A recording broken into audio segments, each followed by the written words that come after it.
Good evening from Baghdad. One of the world's oldest cities has become one of the world's newest power centers. As soon as major hostilities broke out between the two oil producers, Iraq and Iran, we came here to Baghdad to watch OPEC at war, to look in particular at a regime seeking supremacy in the Gulf, and at its remarkable president, Saddam Hussein, one of the least known but most effective rulers in the Middle East. As the conflict between his country and Iran got underway earlier this year, it was Saddam Hussein who declared, "Whoever climbs over our fence, we shall climb over his roof."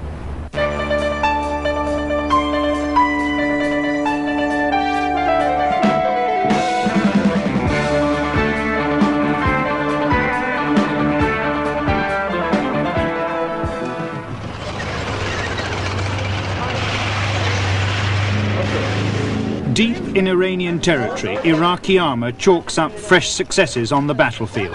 For once, an Arab army is inflicting territorial loss on the enemy. The enmity here between Arab and Persian, as old as that between Arab and Jew. A border war that started months ago with fretful skirmishes. A war that no one now seems able to stop. A war that still threatens the world. Iranian resistance crumbled in the early days to the advancing Iraqis.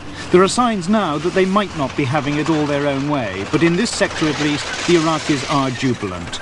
Hauling up the Iraqi flag over Iranian government buildings, bringing with them propaganda posters of President Saddam Hussein, and posing for ironic group photographs with the old imperial lion of Iran. On the road back from the front, the spoils of war. Captured Iranian tanks, American M60s, being hauled back to Baghdad for the big victory parade. A victory parade that may now have to wait a while. The Iranians are showing some signs of resistance. Resistance on the battlefield, but above all resistance to the very idea of a ceasefire.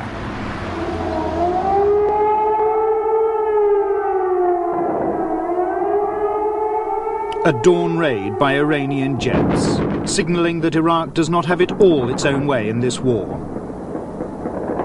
The target is the big refinery on the outskirts of Baghdad. This has become an economic war, but even in this sort of warfare, civilians get hurt. Almost 100 killed in the past week.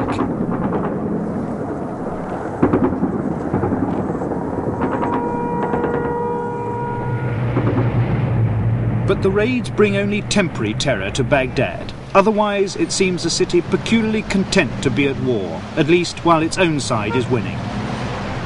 Only the foreigners have fled, thousands of them drawn to Iraq for the money, now deciding that a shooting war is no part of the deal. And then there's the chance to join in the war games. To cake your bus with mud so that a telltale glint from burnished metal doesn't betray your position to Iranian warplanes, even if the nearest you get to the front is a city bus stop. Baghdad seems positively to revel in the war. It's almost as if war is a natural state in the bazaars of Baghdad.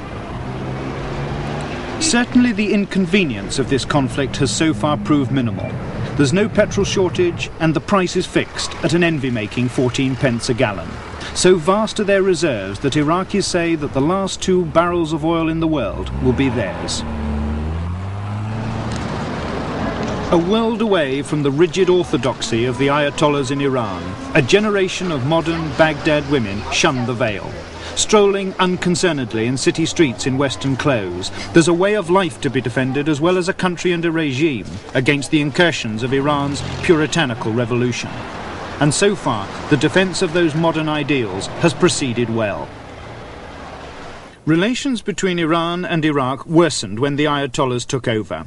The Iraqis claimed that the Iranians were refusing to implement border agreements, and the first skirmishes broke out.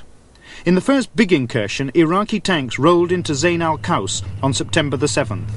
2 days later, they occupied the border village of Saif Saad. On September the 17th, the Iraqi army captured a group of border posts in the south, and then the war began in earnest. At the beginning of last week, Iraqi MiGs bombed 10 Iranian airfields. The next day, the Iranians hit back, and 3 British workers became the first foreign victims of the war. The first major territorial gain came last Wednesday, when Iraq claimed the capture of the town of Qasr Shireen in the north. Qasr Shireen was the first Iranian town of any consequence to fall to the Iraqis, and our visit here today is the first independent confirmation of its fall. The Iraqis say they have no long-term intentions to occupy Qasr Shireen. They'll use it, they say, to force other concessions out of the Iranians.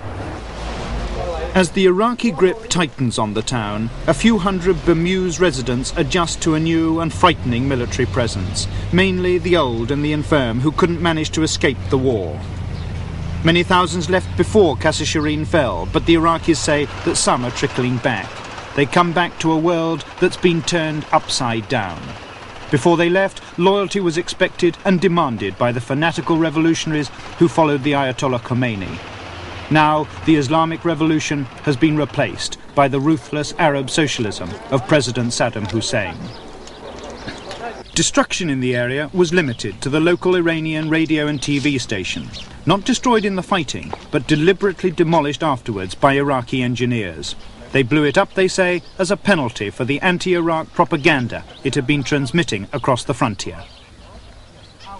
A senior tank officer explains Iraq's intention in the sector. But why we advanced, if you ask me why we advanced to this